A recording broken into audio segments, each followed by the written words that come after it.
This is CBS News, continuing coverage of Campaign 88, Election Night.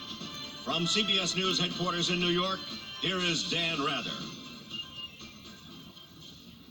Good evening, and thanks for being with us. Headline, George Bush is sweeping through the South like a tornado through a trailer park. He is out of the starting gate very fast where he was expected to be in Deep Dixie.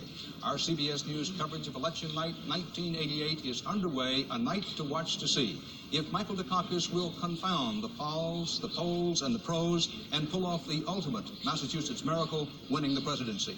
Or does George Bush win by landslide proportions, a blowout so big that he does what's now considered remote but possible, put the United States Senate back in Republican hands. So with that in mind, let's look them over. Keep in mind the polls have just closed in some more states here in the East, but as we came up to the 7 o'clock time, this is the way our CBS News estimate map looked.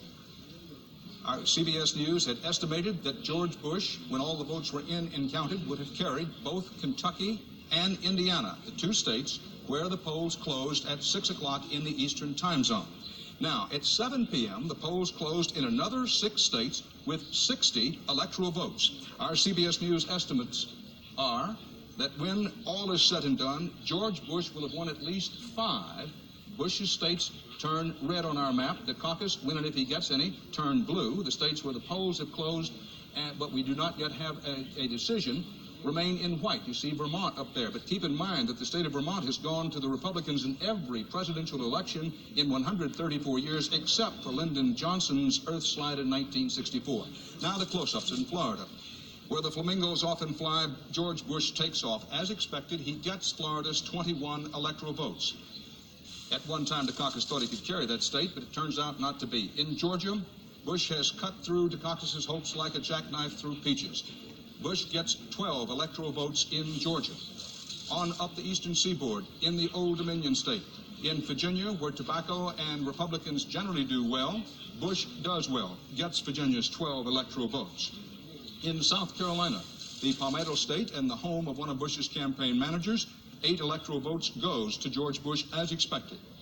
All of this was predicted well in advance, but it shows you what's developing on the evening. More about that later. In New Hampshire, which may have saved the Bush nomination in the primary and caucus season, Bush expected to get the United States 4 electoral votes, and he does in New Hampshire. We don't have a decision yet in Vermont that we're prepared to talk about, but as we said, Vermont nearly always goes Republican. Needed to win 270 electoral college votes. Bush already, by our estimate, has 78. Dukakis has none. In the votes acted in and tabulated, as you would expect at this early hour, only about 1% of the precincts reporting, the margins look something like this. Now, if those margins stayed that way, it would be an absolute teetotal, mortal blowout for George Bush, but they are expected to close down as the evening goes along.